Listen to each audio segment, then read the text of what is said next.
Dapat mabubuhay ng kusa yung ating Philking 4200 inverter silent generator. Guys, unang unit ipapadala natin kay Sir Ferdinand Malonzo dyan sa San Juan City. Ito mga ka-best buys yung ating Philking 4200 fully automatic silent generator. Silipin niya ulit natin yung meron sa Philking 4200 kung bakit isa sa bestseller sa Philking 4200 variant. So kung makikita natin dito, napakaganda naman talaga kasi ng arrangement or yung itsura ng ating generator. Kung makikita natin dito yung kanyang push start. So kahit wala yung ating ATS box, pwede siyang mabuhay, pwede siyang dalhin outdoor. By pressing this push start, mabubuhay na kagad yung generator.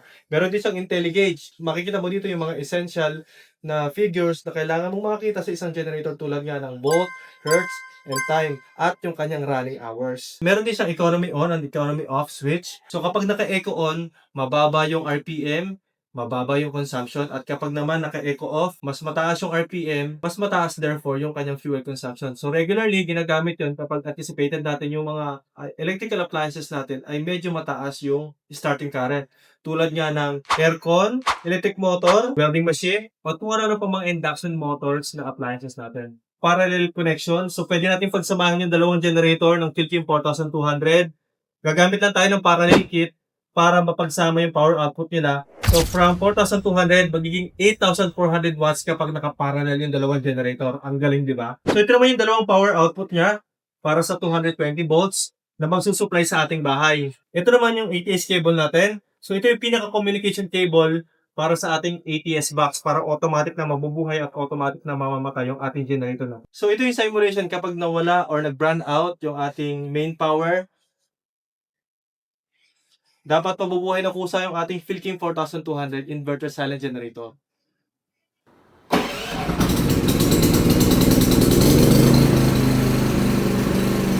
Hintayin natin na magkaroon ng supply sa ating bahay.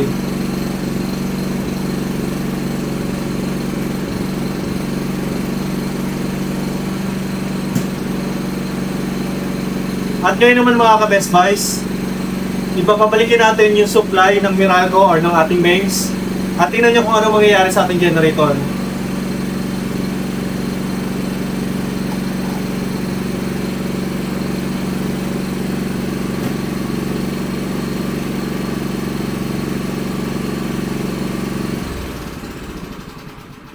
Ayan, ganun lang.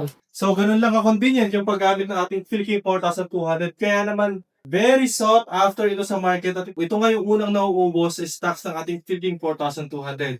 So, when it comes to appliances, ano nga ba yung kaya paandar ng Philking 4200? So, kaya nito yung ilaw, electric fan, TV, Wi-Fi, at kahit may aircon pa. Actually, mga ka-best buys, nakapag-test na kami ng Philking 4200. Tatlong 1 horsepower na inverter aircon, kayang-kayang paganahin ito. Ulipat naman tayo dito sa isang unit na ipapadala naman natin kay Sir Justin Nixon dyan sa Naval Biliran. Nakaprepare na ulit yung ating generator. I-release lang natin yung emergency stop. Ayan, so may battery na. Ibig sabihin, connected na tayo sa ating generator.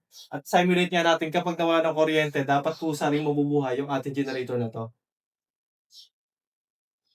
Ayun, walang kuryente. So dapat mag-initiate ng starting yung ating generator.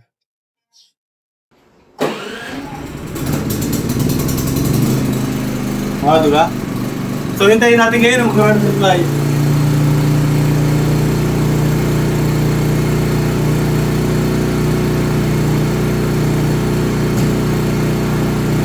Kung silipin nyo mga ka-best buys, naka-economy off yung ating generator. Mas maingay ito doon sa isa. Dahil kanina naka-eco off ito. Yan. So, ganun lang talaga yung regular network niya. So makikita natin, meron siyang 60 Hz,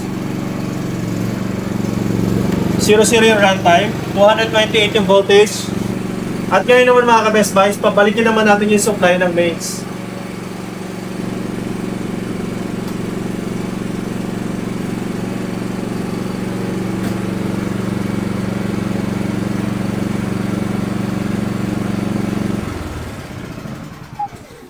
Ayun, gano'n lang.